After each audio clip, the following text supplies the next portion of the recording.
ವಿದ್ಯಾರ್ಥಿಗಳೇ, ಇವತ್ತು 10ನೇ ತರಗತಿ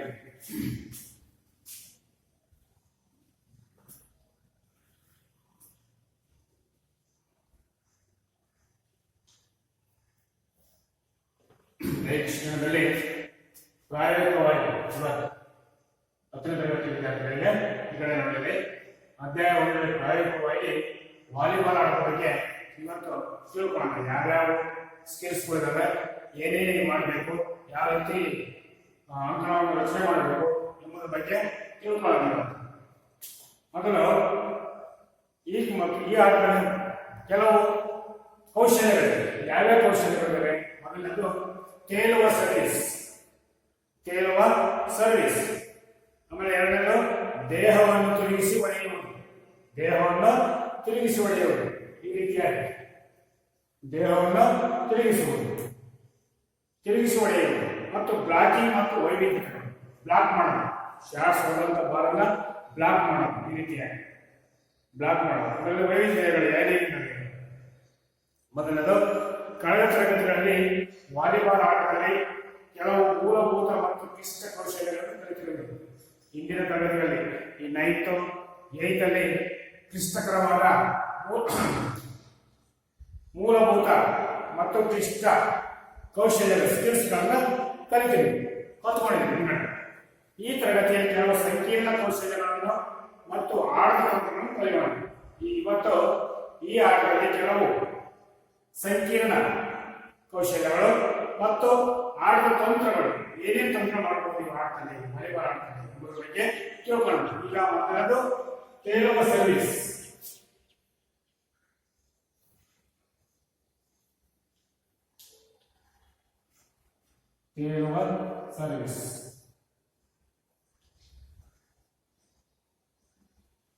ಫ್ಲೋಟಿಂಗ್ ಸರ್ವಿಸ್ ಅಂತ ಹೇಳಿ ಫ್ಲೋಟಿಂಗ್. ಇದು ಚೆಂಡನ್ನು ಗಾಳಿಯಲ್ಲಿ ತನ್ನ ಪಥ ಬದಲಾಯಿಸಿ ತೇಲುತ್ತಾ ಹೋಗುವಂತೆ ಮಾಡುವ ಸರ್ವಿಸ್ ಕೌಶಲ್ಯವಾಗಿದೆ. ಇದನ್ನೇನು ಮಾಡಬೇಕು ಅಂತಂದ್ರೆ, ತನ್ನ ಗಾಳಿಯಲ್ಲಿ ವಾಲಿಬಾಲ್ ಆಟದ ಕೆಲವು ಇದು ಚೆಂಡನ್ನು ಗಾಳಿಯಲ್ಲಿ ತನ್ನ ಪಥ ಬದಲಾಯಿಸಿ ಚೆಂಡನ್ನು ಗಾಳಿಯಲ್ಲಿ ಬದಲಾಯಿಸುತ್ತೆ. ಆ ರೀತಿ ಹೊಡೆಯುವುದು, ತೇಲುತ್ತಾ ಹೋಗುವಂತೆ ಮಾಡುವ ಸರ್ವಿಸ್ ಕೌಶಲ್ಯವಾಗಿದೆ. ಅದರಲ್ಲಿ ನೀವು ಆಟಗಾರನ ನಿಲುವು ಯಾವ ರೀತಿ ಇರಬೇಕು ಎಂಬುದರ ಬಗ್ಗೆ ತಿಳ್ಕೊಳ್ಳೋಣ. ಆಟಗಾರನು ಸರ್ವಿಸ್ ವಲಯದಲ್ಲಿ ಎಡಗೈ ಚೆಂಡನ್ನು ಹಿಡಿದು ಡಯಾಗನಲ್ ಸ್ಟ್ಯಾನ್ಸ್ನಲ್ಲಿ ನಿಂತಿರಬೇಕು. ಯಾವ ರೀತಿಯಾಗಿ? ಎಡಗೈಯ ಚೆಂಡನ್ನು ಈ ರೀತಿಯಾಗಿ ಡಯಾಗನಲ್ ಎಡಗಾಲನ್ನು ಮುಂದೆ ಇಟ್ಬಿಟ್ಟು ಬಲಗಾಲನ್ನು ನೇರವಾಗಿ ಇಟ್ಬಿಟ್ಟು ಈ ರೀತಿಯಾಗಿ ಡಯಾಗನಲ್ ಸ್ಥಿತಿಯಲ್ಲಿ ಸರ್ವಿಸ್ ಮಾಡೋಕೆ. ಮತ್ತೆ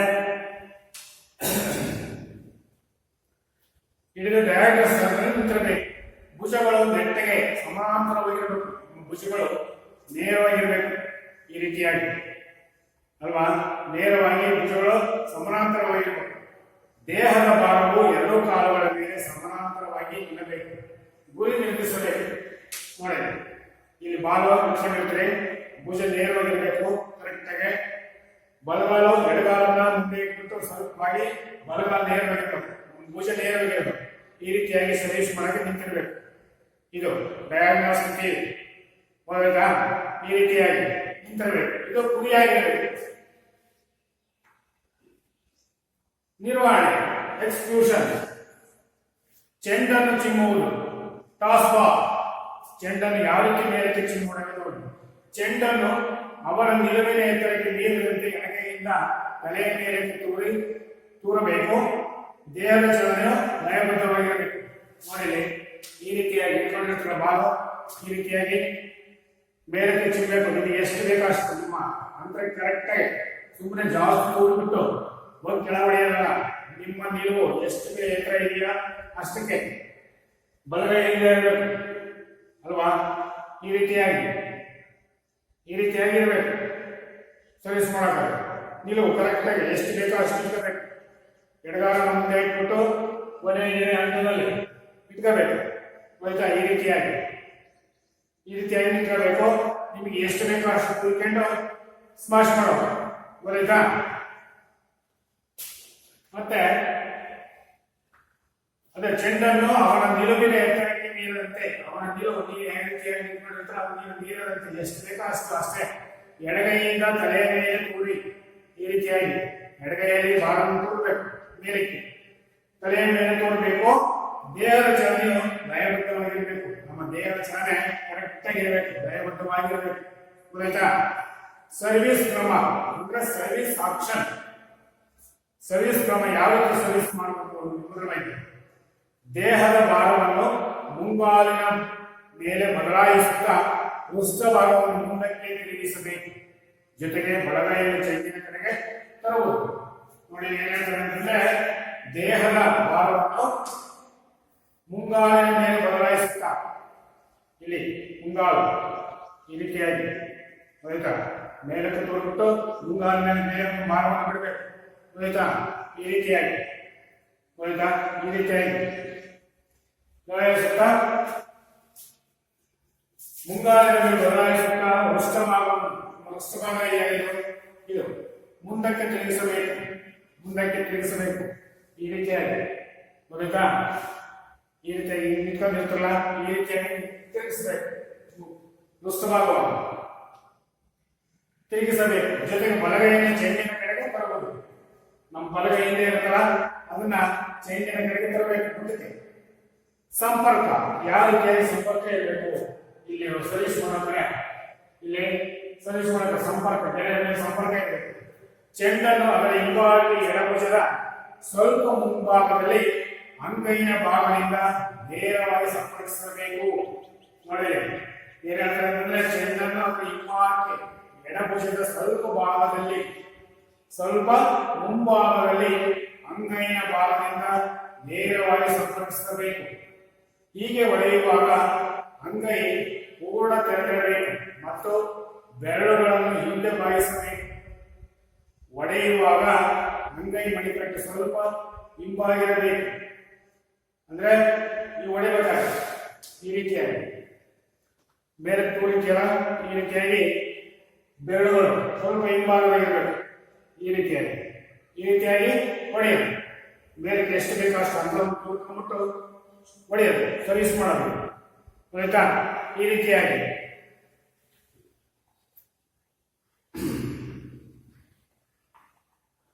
ಮತ್ತೆ ಚೆಂಡನ್ನು ಅದರ ಹಿಂಭಾಗ ಎಡಭುಜದ ಸ್ವಲ್ಪ ಮುಂಭಾಗದಲ್ಲಿ ಅಂಗೈನ ಭಾಗದಿಂದ ನೇರವಾಗಿ ಸಂಪರ್ಕಿಸಬೇಕು. ಹೀಗೆ ಹೊಡೆಯುವಾಗ ಅಂಗೈ ಪೂರ್ಣ ತೆರೆದಿರಬೇಕು. ಅಂಗೈ ಪೂರ್ಣ ತೆರೆದಿರಬೇಕು. ಈ ರೀತಿಯಾಗಿ ಬಾಲ್ ಆಯ್ತಾ? ಈ ರೀತಿಯಾಗಿ ಅಂಗೈ ಪೂರ್ಣ ತೆರೆದಿರಬೇಕು ಮತ್ತು ಬೆರಳುಗಳನ್ನು ಹಿಂದೆ ಬಾಗಿಸಬೇಕು. ಬೆರಳುಗಳನ್ನ ಹಿಂದೆ ಬಾಗಿಸಬೇಕು. ಈ ರೀತಿಯಾಗಿ ಹೊಡೆಯುವಾಗ ಅಂಗೈ ಮಣಿಕಟ್ಟು ಸ್ವಲ್ಪ ಹಿಂಬಾಗಿರಬೇಕು. ಆಯ್ತಾ? ಸ್ವಲ್ಪ ಈ ರೀತಿಯಾಗಿ ಹೊಡಿತೀರ, ಸ್ವಲ್ಪ ಹಿಂಬಾಗಿರಬೇಕು. ಆಯ್ತು. ಈಗ ಅಂತ್ಯಾನುಗತ ಯಾವ ರೀತಿ ಫಾಲೋಅಪ್ ಮಾಡಬೇಕು ಅನ್ನಬೇಕು. ಆಟಗಾರನು ಚೆಂಡಿನ ಸಂಪರ್ಕದ ನಂತರ ಕೈಯನ್ನು ಬಿಗಿಯಾಗಿ ಹಿಡಿದು ಚೆಂಡು ಚಲಿಸುವ ದಿಕ್ಕನ್ನು ಒಂದು ಕ್ಷಣ ಸೂಚಿಸುತ್ತಿರಬೇಕು. ಆಟಗಾರನು ಚೆಂಡಿನ ಸಂಪರ್ಕದ ನಂತರ, ಈ ಆಟಗಾರನು ಚೆಂಡಿನ ಸಂಪರ್ಕದ ನಂತರ ಏನ್ ಮಾಡಬೇಕಪ್ಪ ಅಂತಂದ್ರೆ, ಕೈಯನ್ನು ಬಿಗಿಯಾಗಿ ಹಿಡಿದು ಚೆಂಡು ಚಲಿಸುವ ದಿಕ್ಕನ್ನು ಒಂದು ಕ್ಷಣ ಸೂಚಿಸುತ್ತಿರಬೇಕು. ನೋಡ್ತಾ ಇರಬೇಕು, ಸೂಚನೆ ನೋಡ್ತಿರ್ಬೇಕಲ್ಲಿ ಯಾವ ರೀತಿ ಹೋಗ್ತಿ ಅಂತ ಹೇಳಿ. ಗೊತ್ತಾಯ್ತಾ? ಇಲ್ಲಿ ನೋಡಿದ್ರೆ ತೇಲುವ ಸರ್ವಿಸ್ ಯಾವ ರೀತಿ ಮಾಡ್ತಾರೆ ಅಂತ ಹೇಳಿ ಈ ಚಿತ್ರದಲ್ಲಿ ಪುಸ್ತಕ ಓಪನ್ ಮಾಡಿದ್ರೆ ಇಲ್ಲಿ ನೋಡಿದ್ರೆ ತೇಲುವ ಸರ್ವಿಸ್ ಯಾವ ರೀತಿ ಮಾಡಬೇಕು ಅಂತ ಹೇಳಿ. ಆಯ್ತಾ? ಬಾಲ್ ಮಾಡಿದರೆ ಆಮೇಲೆ ಇಲ್ಲಿ ಬಾಲ್ ತೂರಿನ ಮೇಲೆ ಬಾಲ್ ತೂರಿದಂತ ಬಾಲನ್ನ ಇಲ್ಲಿ ಹೊಡಿತಾ ಇದ್ದಾರೆ, ಇಲ್ಲೆಲ್ಲ ಹೊಡೆದಿದ್ದಾರೆ ಅಲ್ವಾ? ಈ 4 ಚಿತ್ರಗಳು ಅಲ್ವಾ? ಬಾಲ್ ಹಿಡಿದು ಯಾವ ರೀತಿ ನಿಂತಿದ್ದಾರೆ ಅಂತ ಹೇಳಿ ಎಡಗಾಲನ್ನು ಸ್ವಲ್ಪ ಮುಂದೆ ಇಟ್ಕೊಂಡು ಬಲಗಾಲನ್ನು ನೇರವಾಗಿದ್ದಾರೆ. ಬರಲ್ಲ ಈ ರೀತಿಯಾಗಿ ನೋಡ್ತಾ ಇರ್ಬೋದು. ಇದು ತೇಲುವ ಸರ್ವಿಸ್. ಇಲ್ಲಿ ನೋಡಿದ್ರೆ ವಿದ್ಯಾರ್ಥಿಗಳಿಗೆ ಪುಸ್ತಕ ಓಪನ್ ಮಾಡಿದ್ರೆ ಚಿತ್ರ ನೋಡಿರಿ. ಮೊದಲು ಬಾಲ್ ಮಾಡಿದರೆ ಇಲ್ಲಿ ನೋಡಿ ಯಾವ ರೀತಿ ಡಯಾಗ್ನಲ್ ಸ್ಥಿತಿಯಲ್ಲಿ ನೋಡಿದರೆ ಗೊತ್ತಾಯ್ತಾ? ಇಲ್ಲಿ ಬಾಲನ್ನು ತೂರಿದ ಮೇಲೆ ತೂರಿ ಬಲಗಾಲನ್ನ ಸ್ವಲ್ಪ ಮೇಲೆ ತೆಗೆದ ನೋಡಿ ಎಡಗಾಲ ಹಾಗೆ ಇದೆ, ಮತ್ತೆ ಇಲ್ಲಿ ಬರಲ ಇಲ್ಲಿ ಸರ್ವಿಸ್ ಮಾಡ್ತಾನೆ. ನೋಡಿದ್ರಾ, ಎಡಗಾಲ ಮುಂದೆ ಇದೆ, ಕೈ ಬಲಗೈ ಮೇಲೆ ಹೋಗಿದೆ ಹೊಡೆಯಕ್ಕೆ, ಎಡಗೈ ಮುಂದೆ ಬಂದಿದೆ. ಇಲ್ಲಿ ಸರ್ವಿಸ್ ಮಾಡಿ ನೋಡಿ ಯಾವ ರೀತಿಯಾಗಿ ನೀವು ಸರ್ವಿಸ್ ಮಾಡಿ. ಇವು ತೇಲುವ ಸರ್ವಿಸ್ ಮಾಡುವ ಸ್ಥಿತಿ ಚಿತ್ರಗಳಲ್ಲಿ ನೋಡಿ ಅಲ್ವಾ. ನೆಕ್ಸ್ಟ್ ದೇಹವನ್ನು ತಿರುಗಿಸಿ ಹೊಡೆಯುವುದು ಎರಡನೇ.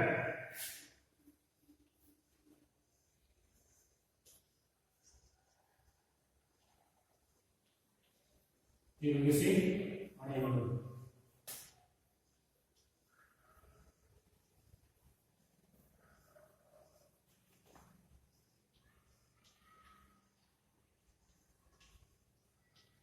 ದೇಹವನ್ನು ತಿರುಗಿಸಿ ಹೊಡೆಯುವುದು ಯಾವ ರೀತಿ? ಇದೊಂದು ಸಾಮಾನ್ಯವಾದ ಕೌಶಲ್ಯವಾಗಿದೆ. ಯಾವುದು ಈ ದೇಹವನ್ನು ತಿರುಗಿಸಿ ಹೊಡೆಯುವುದು ಅಂತಂದ್ರೆ, ದೇಹವನ್ನು ತಿರುಗಿಸಿ ಹೊಡೆಯುವುದಲ್ಲ, ಬಾಲನ್ನು ಇಟ್ಕೊಂಡು ಯಾವ ರೀತಿಯಾಗಿ ಹೊಡೆಯಬೇಕು ಅಂದ್ರೆ ಇಲ್ಲಿ ನೋಡಿ, ದೇಹವನ್ನು ತಿರುಗಿಸಿ ಹೊಡೆಯುವುದು ಯಾವ ರೀತಿಯಾಗಿ ನೋಡಿ. ಚಿತ್ರ ನೋಡಿದೆ, ಚಿತ್ರಗಳು ಇಲ್ಲಿ ಮೇಲೆ ತಿರುಗಿಸಿ ಹೊಡೆಯುವುದು ಯಾವ ರೀತಿಯಾಗಿ ಅಲ್ವಾ. ಈಗ ಬಾಲ್ ಬಂದು ತಿಳ್ಕೊಳ್ಳಿ, ಮೆಕ್ಕಂತ ತಿಳ್ಕೊಂತೀವಿ, ಈ ರೀತಿಯಾಗಿ ತಿರುಗಿಸಿ ಹೊಡೆಯುವುದು ದೇಹವನ್ನ ಅಲ್ವಾ.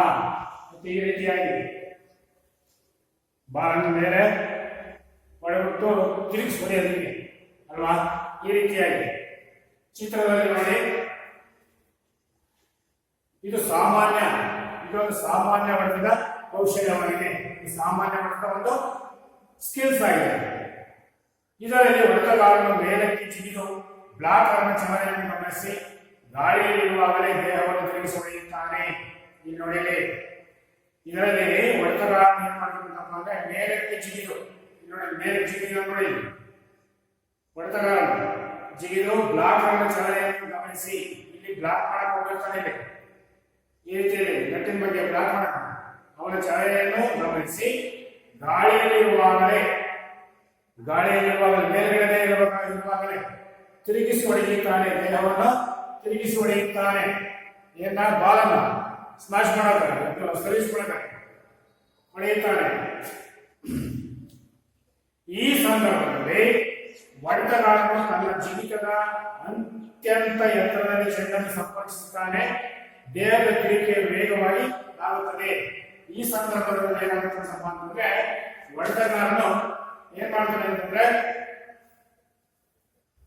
ತನ್ನ ಜಿಗಿತದ ಅತ್ಯಂತ ಎತ್ತರದಲ್ಲಿ ಚೆಂಡನ್ನು ಸಂಪರ್ಕಿಸುತ್ತಾನೆ. ಮೇಲ್ಗಡೆ ಅತ್ಯಂತ ವೇಗದಲ್ಲಿ ಮತ್ತು ದೇಹ ತಿರುಗಿಕೆಯು ವೇಗವಾಗಿ ಆಗುತ್ತದೆ. ಈ ರೀತಿಯಾಗಿ ದೇಹ ತಿರುಗಿಸೋದು ಹೋಯ್ತಾ, ಆ ರೀತಿಯಾಗಿ ದೇಹವನ್ನು ವೇಗವಾಗಿ ಚಲಿಸುತ್ತಾನೆ. ಏನ್ ಮಾಡ್ತಾನೆ ಅಂದ್ರೆ, ಈ ಸಂದರ್ಭದಲ್ಲಿ ಹೊಡೆತಗಾರನು ತನ್ನ ಜಿಗಿತದ ಅತ್ಯಂತ ಎತ್ತರದಲ್ಲಿ ಅಲ್ವಾ, ಅತ್ಯಂತ ಎತ್ತರದಲ್ಲಿ ಚೆಂಡನ್ನು ಸಂಪರ್ಕಿಸುತ್ತಾನೆ. ದೇಹದ ತಿರುಗುವಿಕೆಯು ವೇಗವಾಗಿ ಆಗುತ್ತದೆ. ನಮ್ಮ ದೇಹದ ತಿರುಗುವಿಕೆಯು ವೇಗವಾಗಿ ಆಗುತ್ತದೆ, ವೇಗವಾಗಿ ಆಗುತ್ತದೆ. ನಿಲುವು ಮತ್ತು ಪ್ರವೇಶ ಅಂದ್ರೆ ಸ್ಟಾನ್ಸ್ ಅಂಡ್ ಅಪ್ರೋಚ್ ಇಂಗ್ಲಿಷ್ ನಲ್ಲಿ. ನಿಲುವು ಮತ್ತು ಪ್ರವೇಶ ಯಾವ ರೀತಿಯಾಗಿ? ಚಲನೆಯು ನೆಟ್ಟಿಗೆ ಸ್ವಲ್ಪ ಸಮಾಂತರವಾಗಿದ್ದು ಡಯಾಗ್ನಲ್ ಸ್ಟಾನ್ಸ್ ನಲ್ಲಿ ನಿಂತಿರಬೇಕು. ನೋಡಿದ್ರೆ ನಿಂತಿಲ್ಲ ನೋಡಿದ್ರೆ ಈ ರೀತಿಯಾಗಿ ನಿಂತಿರಬೇಕು. ಏನೋ ಚಲನೆಯು ನೆಟ್ಟಿಗೆ ಸ್ವಲ್ಪ ಸಮಾಂತರವಾಗಿರ್ಬೇಕು. ನಮ್ಮ ಚಲನೆ ನೆಟ್ಟಿಗೆ ಸಮಾನಾಂತರವಾಗಿರ್ಬೇಕು ವಾಗಿದ್ದು ಡಯಾಗ್ನಲ್ ಸ್ಥಿತಿ ಅಂದ್ರೆ ಏನಿಲ್ಲ, ಡಯಾಗ್ನಲ್ ಸ್ಥಿತಿ ಮುಂದೆ ಮತ್ತು ಸ್ವಲ್ಪ ಬಾಯಿಬಿಟ್ಟು ಒಂದು ಸ್ಟಾನ್ಸ್ ನಲ್ಲಿ ನಿಂತಿರಬೇಕು. ಮೊದಲ ಎರಡು ಹೆಜ್ಜೆಗಳು ಚಿಕ್ಕದಾಗಿದ್ದು ಕೊನೆಯ ಹೆಜ್ಜೆ ಸ್ವಲ್ಪ ದೊಡ್ಡದಾಗಿರಬೇಕು. ಮೊದಲ ಎರಡು ಹೆಜ್ಜೆಗಳು ಚಿಕ್ಕದಾಗಿರಬೇಕು, ಆಮೇಲೆ ನಂತರ ಕೊನೆಯ ಹೆಜ್ಜೆ ಸ್ವಲ್ಪ ದೊಡ್ಡದಾಗಿರಬೇಕು. ಈ ರೀತಿಯಾಗಿ ಈ ಹೆಜ್ಜೆಯಲ್ಲಿ ವೇಗದ ನಿಯಂತ್ರಣವನ್ನು ಸಹ ಮಾಡಬಹುದು. ಇಲ್ಲಿ ಕಾಲು ಹಿಂದೆ ಹೆಚ್ಚು ಬಿಟ್ರೆ ನಮ್ಮ ವೇಗದ ನಿಯಂತ್ರಣವನ್ನು ಸ್ವಲ್ಪ ಕಡಿಮೆ ಮಾಡಿಕೊಳ್ಬಹುದು. ನಿರ್ವಹಣೆ ಯಾವ ರೀತಿ ನಿರ್ವಹಣೆ ಮಾಡಬಹುದು? ಟೇಕ್ ಆಫ್ ಮತ್ತು ದೇಹದ ತಿರುಗುವಿಕೆ. ಟೇಕ್ ಆಫ್ ಮತ್ತು ತಿರುಗುವಿಕೆ ಯಾವ ರೀತಿಯಾಗಿ ಇಲ್ಲಿ ನೋಡಿ ಚಿತ್ರದಲ್ಲಿದೆ ಅಲ್ವಾ. ನೋಡಿ ಈ ರೀತಿಯಾಗಿ ಕೊನೆ ಹೆಜ್ಜೆಯಲ್ಲಿ ವೇಗವನ್ನು ಕಡಿಮೆ ಮಾಡುತ್ತಾ ಮುಂದೆ ಇಟ್ಟ ಕಾಲನ್ನು ಎಡಗಾಲ ಜೊತೆಗೆ ಸೇರಿಸಬೇಕು. ಗೊತ್ತಾ? ಕೊನೆಯ ಹೆಜ್ಜೆಯಲ್ಲಿ ವೇಗವನ್ನು ಕಡಿಮೆ ಮಾಡುತ್ತಾ ಕೊನೆ ಹೆಜ್ಜೆಯಲ್ಲ ಇದನ್ನ ವೇಗವನ್ನು ಕಡಿಮೆ ಮಾಡುತ್ತಾ ಮುಂದೆ ಇಟ್ಟ ಕಾಲನ್ನು ಬಲಗಾಲ ಜೊತೆಗೆ ಸೇರಿಸಬೇಕು. ಈ ರೀತಿಯಾಗಿ ಗೊತ್ತಾ? ಈ ಸಂದರ್ಭದಲ್ಲಿ ಚಲನೆಯು ಹಿಮ್ಮಡಿಯಿಂದ ತುದಿಗಾಲಿಗೆ ವರ್ಗಾವಣೆಯಾಗಬೇಕು. ಈ ಚಲನೆಯು ಹಿಮ್ಮಡಿಯಿಂದ ತುದಿಗಾಲಿಗೆ ವರ್ಗಾವಣೆಯಾಗಬೇಕು ಮತ್ತು ಜಿಗಿದ ತಕ್ಷಣವೇ ದೇಹವು ಗಾಳಿಯಲ್ಲಿ ಬೇಕೆಂದ ಕಡೆಗೆ ತಿರುಗಬೇಕು. ತನ್ನ ಬಲಗೈಯನ್ನು ಮೆಟ್ಟಿಗೆ ಹತ್ತಿರದಲ್ಲಿ ತರಬೇಕು. ಏನಪ್ಪಾ ಅಂತಂದ್ರೆ ನೋಡಿ, ಈ ಸಂದರ್ಭದಲ್ಲಿ ಚಲನೆ ಹಿಮ್ಮಡಿಯಿಂದ ತುದಿಗಾಲಿಗೆ ವರ್ಗಾವಣೆ ಆಗಬೇಕು ಮತ್ತು ಜಿಗಿದ ತಕ್ಷಣವೇ ದೇಹವು ಗಾಳಿಯಲ್ಲಿ ಬೇಕೆಂದ ಕಡೆಗೆ ತಿರುಗಬೇಕು. ತನ್ನ ಬಲಗೈಯನ್ನು ಮೆಟ್ಟಿಗೆ ಹತ್ತಿರದಲ್ಲಿ ತರಬೇಕು. ನೋಡಿ ನೋಡಿ ನೋಡಿ ಈ ರೀತಿಯಾಗಿ ಮಾಡಬೇಕು. ಇಲ್ಲಿದ್ದಾರೆ ಅಲ್ವಾ? ಈ ರೀತಿಯಾಗಿ ಬೇಕೆಂದ ಕಡೆಗೆ ತಿರುಗಬೇಕು. ತನ್ನ ಬಲಗೈಯನ್ನು ಮೆಟ್ಟಿಗೆ ಹತ್ತಿರದಲ್ಲಿ ತರಬೇಕು. ಗಾಳಿಯಲ್ಲಿ ದೇಹದ ಸ್ಥಿತಿ ಯಾವ ರೀತಿಯಾಗಿ ದೇಹದ ಸ್ಥಿತಿ ಗಾಳಿಯಲ್ಲಿ ಇದು ಮಾಡಬೇಕು ಅಂತ ಹೇಳಿ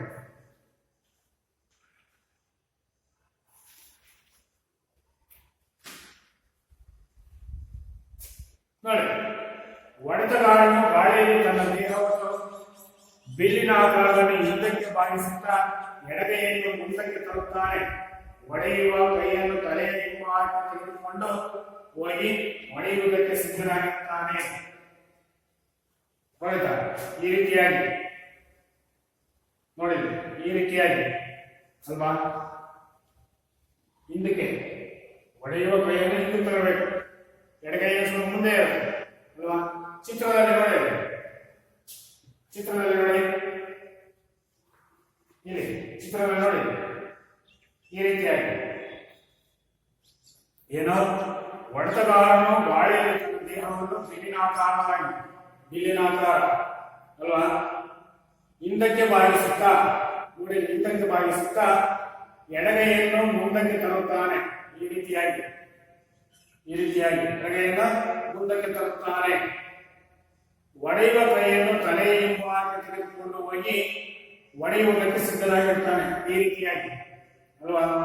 ಬಲಗೈ ಎಡಗೈ ಮುಂದೆ ಬರುತ್ತೆ. ಹೊಡೆಯಕ್ಕೆ ಬಿಲ್ಲಿನ ಆಕಾರದಲ್ಲಿ ಹಿಂದಕ್ಕೆ ಬಾಗಬೇಕು. ಈ ರೀತಿಯಾಗಿ ಎಡಗೈಯನ್ನು ಬಲಗೈಯನ್ನು ತಲೆಯನ್ನು ಹಿಂಭಾಗ ಹೋಗ್ತಿರ್ಬೇಕು.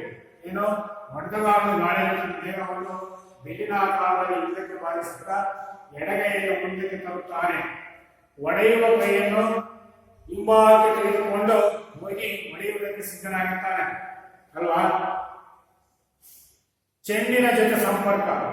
ನಾವು ಚೆಂಡಿನ ಜೊತೆಯಲ್ಲಿ ಯಾವ ರೀತಿ ಸಂಪರ್ಕವನ್ನು ಹೊಂದಬೇಕು?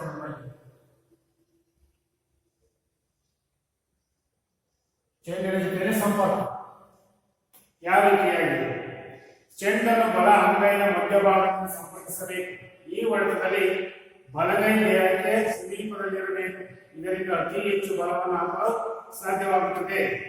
ಚೆಂಡನ್ನು ಬಲಗೈ ಅಂಗೈನ ಮಧ್ಯಭಾಗದಲ್ಲಿ ಬಲಗೈ ಸಂಪರ್ಕಿಸಬೇಕು. ಅಂಗೈನ ಮಧ್ಯಭಾಗದಿಂದ ಸಂಪರ್ಕಿಸಬೇಕು. ಈ ಹೊಡೆತವನ್ನು ಬಲಗೈ ದೇಹಕ್ಕೆ ಸಮೀಪದಲ್ಲಿರಬೇಕು. ಈ ಹೊಡೆತ ಬಲಗೈ ಸಮೀಪದಲ್ಲಿರಬೇಕು. ಇದರಿಂದ ಅತಿ ಹೆಚ್ಚು ಬಲವನ್ನು ಹಾಕಲು ಸಾಧ್ಯವಾಗುತ್ತದೆ. ಇದರಿಂದ ನಮ್ಮ ಬಲವನ್ನು ಪೂರ್ತಿ ಚೆಂಡಿನ ಮೇಲೆ ಹಾಕ ಸಾಧ್ಯವಾಗುತ್ತದೆ. ನೆಕ್ಸ್ಟ್ ಅಂತ್ಯಾನುಗತ ಫಾಲೋ ಥ್ರೋ. ನೆಟ್ಟಿಗೆ ತಾಗದಂತೆ ಕೈಗಳನ್ನು ಕೆಳಗಿಳಿಸಿ ದೇಹದ ಸಮತೋಲನವನ್ನು ಕಾಯ್ದುಕೊಂಡು ನೆಲಕ್ಕೆ ಇಳಿಯುವುದು.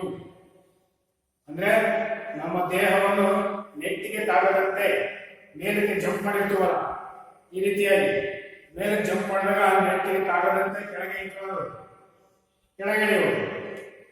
ಕೆಳಗಿಳಿಸಿ ದೇಹವನ್ನು ಸಮತೋಲನವಾಗಿ ಕಾಯ್ದುಕೊಂಡು ನೆಲಕ್ಕೆ ನಮ್ಮ ದೇಹವನ್ನು ಸಂಪೂರ್ಣವಾಗಿ ಕೆಳಗೆ ಇಳಿಸಬೇಕು. ನೆಟ್ಟಿಗೆ ಕೈಗಳು ತಾಗುವ ಫಾಲ್ ಅಲ್ವಾ? ಅದರಿಂದ ನೇರವಾಗಿ ನೆಟ್ಟಿಗೆ ತಾಗುವಂತೆ ಕೈಗಳನ್ನು ಕೆಳಗಿಳಿಸಿ ದೇಹದ ಸಮತೋಲನವನ್ನು ಕಾಯ್ದುಕೊಂಡು ನೆಲಕ್ಕೆ ಇಳಿಯಬೇಕು ಅಂತ ಬ್ಲಾಕಿಂಗ್ ಮತ್ತು ವೈವಿಧ್ಯಗಳು ಮೂರನೇ.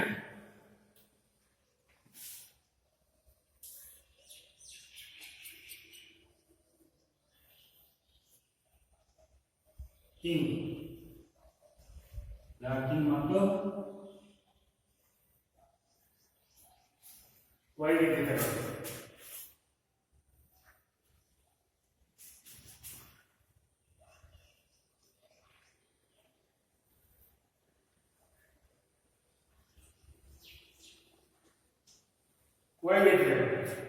ಇದೇನಪ್ಪ ಅಂತಂದ್ರೆ ಎದುರಾಳಿಗಳ ಆಕ್ರಮಣವನ್ನು ತಡೆಯಲು ಬ್ಲಾಕ್ ಕೌಶಲ್ಯ ಅತ್ಯಂತ ಸಹಕಾರಿ. ನೋಡಿ, ಎದುರಾಳಿಗಳ ಆಕ್ರಮಣವನ್ನು ಆ ಕಡೆಯಿಂದ ಬರುವಂತಹ ಆಕ್ರಮಣವನ್ನು ತಡೆಯಲು ಬ್ಲಾಕ್ ಕೌಶಲ್ಯ, ಬ್ಲಾಕ್ ಮಾಡೋದು, ನೆಟ್ಟಿನ ಮೇಲೆ ಜಿಗಿದು ಆ ಶಾಸ್ತ್ರ ಅವನು ಬ್ಲಾಕ್ ಮಾಡೋದು. ಈ ರೀತಿಯಾಗಿ ಜಂಪ್ ಮಾಡಿ ನೋಡಿ, ಜಂಪ್ ಮಾಡೋದ್ರಲ್ಲಿ ಬ್ಲಾಕ್ ಮಾಡೋದಿಲ್ಲ, ನೆಟ್ಟಿನ ಪಕ್ಕದಲ್ಲಿ ಈ ರೀತಿಯಾಗಿ ಜಂಪ್ ಮಾಡೋದ್ರ ಮೇಲಕ್ಕೆ ಈ ರೀತಿಯಾಗಿ ಜಂಪ್ ಮಾಡಿಬಿಟ್ಟು ಬ್ಲಾಕ್ ಮಾಡ್ತಾನೆ. ಇದು ಬ್ಲಾಕ್ ಕೌಶಲ್ಯ ಅತ್ಯಂತ ಸಹಕಾರಿಯಾಗಿದೆ. ಎದುರಾಳಿ ತಂಡದ ಒತ್ತಡಗಾರ ಜಿಗಿದು ಹೊಡೆಯುವ ಸಂದರ್ಭದಲ್ಲಿ ಪ್ರತಿಯಾಗಿ ಬ್ಲಾಕ್ ಮಾಡಲಾಗುತ್ತದೆ. ಏನಂತಂದ್ರೆ ಎದುರಾಳಿ ತಂಡದ ಹೊಡೆತಗಾರ ಜಿಗಿದು ಹೊಡೆಯುವ ಸಂದರ್ಭದಲ್ಲಿ ಪ್ರತಿಯಾಗಿ ಬ್ಲಾಕ್ ಮಾಡಲಾಗುತ್ತದೆ. ಜಂಪ್ ಮಾಡಿ ಎದುರಾಳಿ ತಂಡದ ಆಟಗಾರರಂದ್ರೆ ಜಗದು ಮೇಲಕ್ಕೆ ಜಿಗಿದು ಬ್ಲಾಕ್ ಮಾಡ್ತಾನೆ. ಇದು ಸಹಕಾರಿಯಾಗುತ್ತದೆ. ಬ್ಲಾಕ್ ಮಾಡಬಹುದು. ಹೊಡೆತಗಾರ ಹೊಡೆಯುವ ಸಮಯವನ್ನು ಗಮನಿಸಿ ರಕ್ಷಣಾ ತಂಡದ ಮುಂದಿನ ಸಾಲಿನ ಆಟಗಾರ ಜಿಗಿದು ಜಾಳಿಗೆಯ ಮೇಲ್ಭಾಗದಲ್ಲಿ ಕೈಗಳನ್ನು ಚಾಚಿ ಈ ನೈಪುಣ್ಯತೆಯನ್ನು ನಿರ್ವಹಿಸಬೇಕು. ನೋಡಿ, ಏನಂತಂದ್ರೆ ಹೊಡೆತಗಾರ ಹೊಡೆಯುವ ಸಮಯವನ್ನು ಗಮನಿಸಿ ಆ ಕಡೆಯಿಂದ ಹೊಡೆದಾಗ ಹೊಡೆಯುವ ನೋಡ್ಕೊಂಡೇ ಇರಬೇಕು. ಯಾವ ರೀತಿಯ ಹೊಡೆತ ಗಮನಿಸ್ತಿರಬೇಕು. ರಕ್ಷಣಾ ತಂಡದ ಮುಂದಿನ ಸಣ್ಣ ಆಟಗಾರ ಜಿಗಿದು ಜಾರಿಗೆ ಮೇಲ್ಭಾಗದಲ್ಲಿ ಕೈ ಚಾಚಬೇಕು. ಈ ಕಡೆ ಹೊಡೆತಡೆ ಬಂದಾಗ ಇತರ ಆಟಗಾರರನ್ನು ರಕ್ಷಣಾ ಆಟಗಾರ ಜಿಗಿದು ಜಾಳಿಯ ಮೇಲೆ ಜಿಗಿದು ಈ ರೀತಿಯಾಗಿ ಬ್ಲಾಕ್ ಮಾಡ್ತಿರ್ಬೇಕು ಅಲ್ವಾ?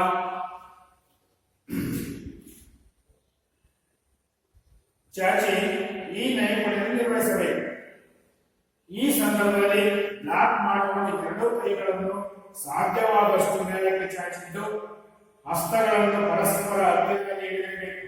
ಈ ರೀತಿಯಾಗಿ ಪರಸ್ಪರ ಹತ್ತಿರದಲ್ಲಿ ಇಡಬೇಕು. ಎರಡೂ ಕೈಗಳಿಂದ ಚೆಂಡನ್ನು ತಡೆಯಲು ಪ್ರಯತ್ನಿಸುವಾಗ ಚೆಂಡನ್ನು ತಿಟ್ಟಿಸಬೇಕಾಗುತ್ತದೆ. ಅಂದ್ರೆ ನೋಡ್ತಾ ಇರಬೇಕಾಗುತ್ತೆ. ನೆಕ್ಸ್ಟ್ ವೈವಿಧ್ಯತೆಗಳು. ಏನೇನು ವೈವಿಧ್ಯಗಳು? ಬ್ಲಾಕಿಂಗ್ ಕೌಶಲ್ಯವನ್ನು ಒಬ್ಬ ರಕ್ಷಣಾ ಆಟಗಾರ ನಿರ್ವಹಿಸಿದರೆ ಅದನ್ನು ಸಿಂಗಲ್ ಬ್ಲಾಕ್ ಎನ್ನಲಾಗುವುದು. ಬ್ಲಾಕ್ ಮಾಡಬೇಕಾದ್ರೆ ಒಬ್ಬ ಆಟಗಾರನ ಕೌಶಲ್ಯವನ್ನು ಒಬ್ಬ ರಕ್ಷಣಾ ಆಟಗಾರ ನಿರ್ವಹಿಸಿದರೆ ಅದನ್ನು ಸಿಂಗಲ್ ಬ್ಲಾಕ್ ಎನ್ನಲಾಗುವುದು. ಹಾಗೆಯೇ ಈ ಕೌಶಲ್ಯವನ್ನು ಇಬ್ಬರು ಕೂಡಿ ನಿರ್ವಹಿಸಬೇಕೆ ಡಬಲ್ ಬ್ಲಾಕ್ ಎನ್ನುತ್ತಾರೆ. ನೋಡಿ, ವೈವಿಧ್ಯಗಳು ಏನಪ್ಪ ಅಂತಂದ್ರೆ ಬ್ಲಾಕಿಂಗ್ ಕೌಶಲ್ಯವನ್ನು ಒಬ್ಬ ರಕ್ಷಣಾ ಆಟಗಾರ ನಿರ್ವಹಿಸಿದ್ದನ್ನು ಸಿಂಗಲ್ ಬ್ಲಾಕ್ ಎಂದು ಕರೆಯುತ್ತಾರೆ. ಅದನ್ನೇ ಹಾಗೆ ಈ ಕೌಶಲ್ಯವನ್ನು ಇಬ್ಬರು ಕೂಡಿ ನಿರ್ವಹಿಸಲಿಕ್ಕೆ ಡಬಲ್ ಬ್ಲಾಕ್ ಎನ್ನುತ್ತಾರೆ. ಇಬ್ಬರು ನಿರ್ವಹಿಸಲಿಕ್ಕೆ ಒಬ್ಬರು ಮಾಡೋ ಬ್ಲಾಕ್ ನಿರ್ವಹಿಸಿದ್ರೆ ಸಿಂಗಲ್ ಬ್ಲಾಕ್ ಹೋದರೆ ಇಬ್ಬರು ಜೋಡಿ ನಿಂತ್ಕೊಂಡು ಬ್ಲಾಕ್ ಮಾಡಿದ್ರೆ ಅವರಿಗೆ ಡಬಲ್ ಬ್ಲಾಕ್ ಎನ್ನುತ್ತಾರೆ.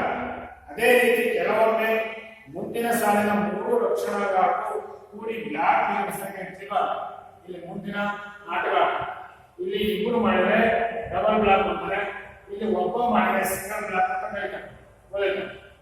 ಮೂರು ಜನ ಸೇರಿ ಮಾಡೋದಕ್ಕೆ ಟ್ರಿಬಲ್ ಬ್ಲಾಕ್ ಎಂದು ಕರೆಯುತ್ತಾರೆ. ರಕ್ಷಣಾ ಆಟಗಾರ ಕೂಡಿ ನಿರ್ವಹಿಸುವುದಕ್ಕೆ ಟ್ರಿಬಲ್ ಬ್ಲಾಕ್ ಎಂದು ಕರೆಯುತ್ತಾರೆ.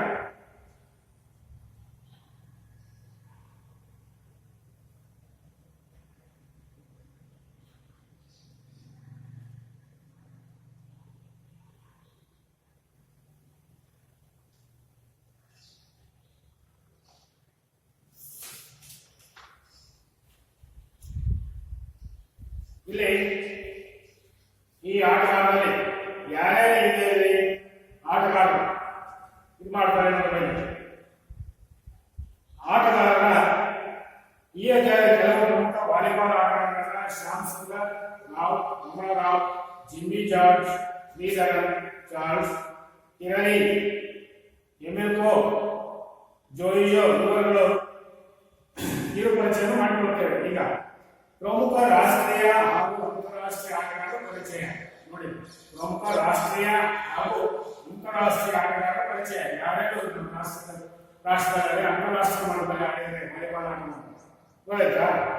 ಆಂಧ್ರ ಪ್ರದೇಶದವರಾದ ಯಾರು ಶ್ಯಾಮ್ ಸುಂದರ್ ರಾವ್ ಇವರು ಆಂಧ್ರ ಪ್ರದೇಶದವರು ಗೊತ್ತಾಯ್ತಾ?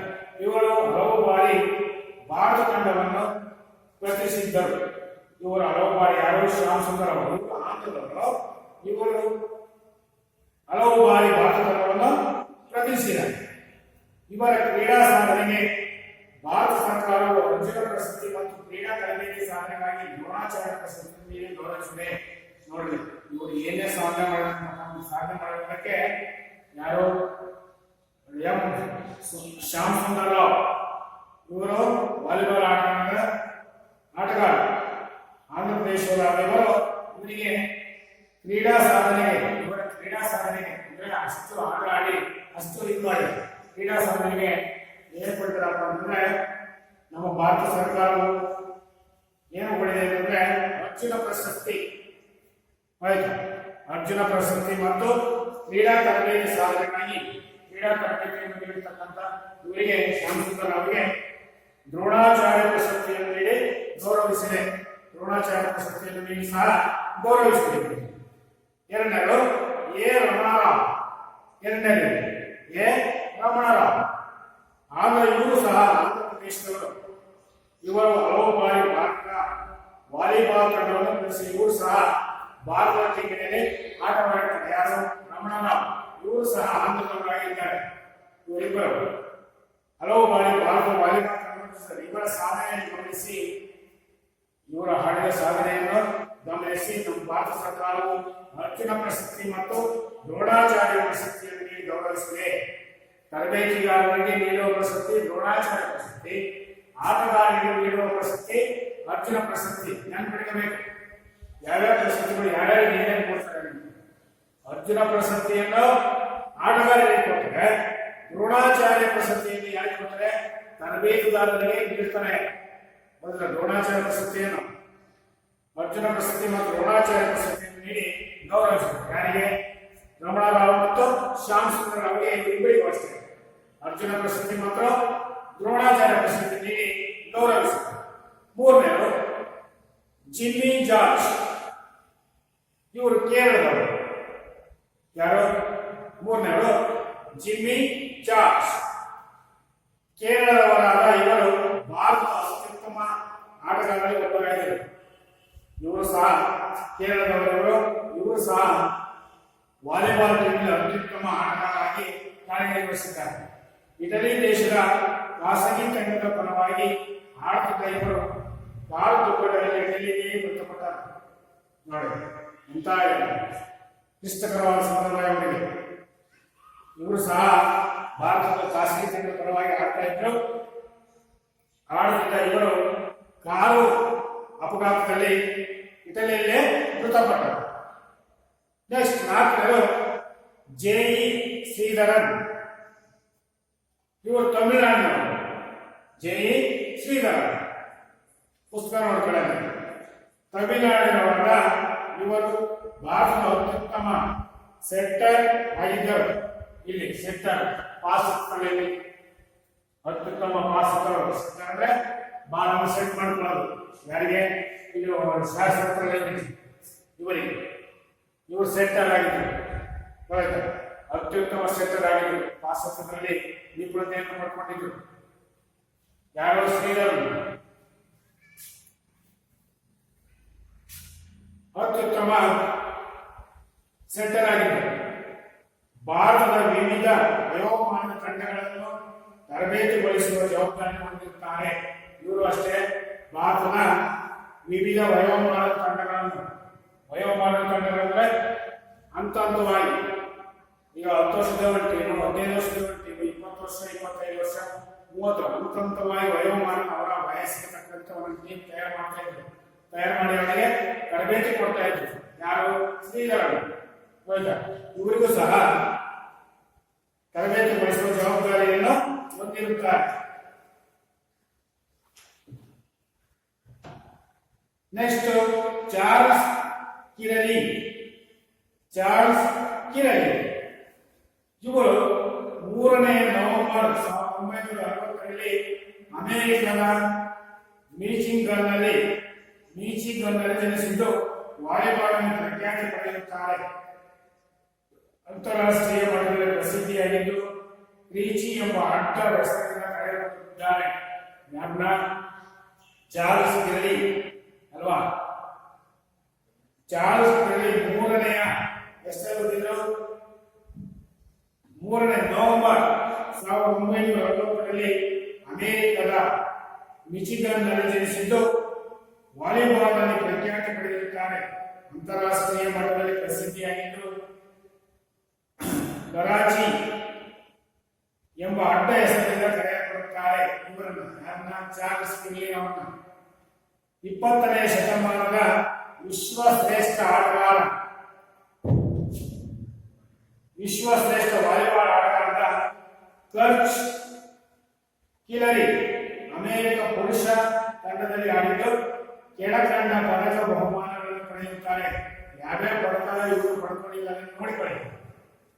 ಲಾಸ್ ಏಂಜಲೀಸ್ ನಲ್ಲಿ ನಡೆದ ಒಲಿಂಪಿಕ್ಸ್ ನಲ್ಲಿ ಚಿನ್ನದ ಪದಕ. ಲಾಸ್ ಏಂಜಲೀಸ್ ನಲ್ಲಿ ಒಲಿಂಪಿಕ್ ಆಟದಲ್ಲಿ ಇವರಿಗೆ ಚಿನ್ನದ ಪದಕವನ್ನು ಪಡೆದುಕೊಂಡಿದ್ದಾರೆ. ಯಾರು? ಚಾರ್ಲ್ಸ್ ಕಿರಲಿ ಅವರು. ಲಾಸ್ ಏಂಜಲೀಸ್ ನಲ್ಲಿ ನಡೆದ ಒಲಿಂಪಿಕ್ಸ್ ನಲ್ಲಿ ಚಿನ್ನದ ಪದಕ. ಜಪಾನಿನ ಟೋಕಿಯೋದಲ್ಲಿ ಈಗ ನಡೆದಿರುವ ಒಲಿಂಪಿಕ್ಸ್ ಆಟಗಳು ಯಾವ ದೇಶದಲ್ಲಿ? ಜಪಾನಿನ ಟೋಕಿಯೋದಲ್ಲಿ ಈಗ ಆಟಗಳು ನಡೆದಿದೆ. ಒಲಿಂಪಿಕ್ ಆಟಗಳು ಜಪಾನಿನ ಟೋಕಿಯೋದಲ್ಲಿ ನಡೆದ ವಿಶ್ವಕಪ್ ಟೈಟಲ್, ಪ್ಯಾರಿಸ್ ನಲ್ಲಿ ನಡೆದ ವಿಶ್ವ ಚಾಂಪಿಯನ್ಶಿಪ್ ಟೈಟಲ್, ಆಮೇಲೆ ಸಿಯೋಲ್ ನಲ್ಲಿ ನಡೆದ ಒಲಿಂಪಿಕ್ಸ್ ನಲ್ಲಿ ಚಿನ್ನದ ಪದಕ ಪಡೆದುಕೊಂಡಿದ್ದಾರೆ. ಯಾರು? ಚಾರ್ಲ್ಸ್ ಕಿರಲಿ ಅವರು. ಅಂತಾರಾಷ್ಟ್ರೀಯ ವಾಲಿಬಾಲ್ ಸಂಸ್ಥೆಯ ಬೀಚ್ ವಾಲಿಬಾಲ್ ಒಲಿಂಪಿಕ್ಸ್ ನಲ್ಲಿ ಚಿನ್ನದ ಪದಕ. ಹೀಗೆ ಸಮಗ್ರ ಕೌಶಲ್ಯದೊಂದಿಗೆ ಅನೇಕ ಬಿರುದುಗಳನ್ನು ಪಡೆದು ವಿಶ್ವದ ಶ್ರೇಷ್ಠ ವಾಲಿಬಾಲ್ ಆಟ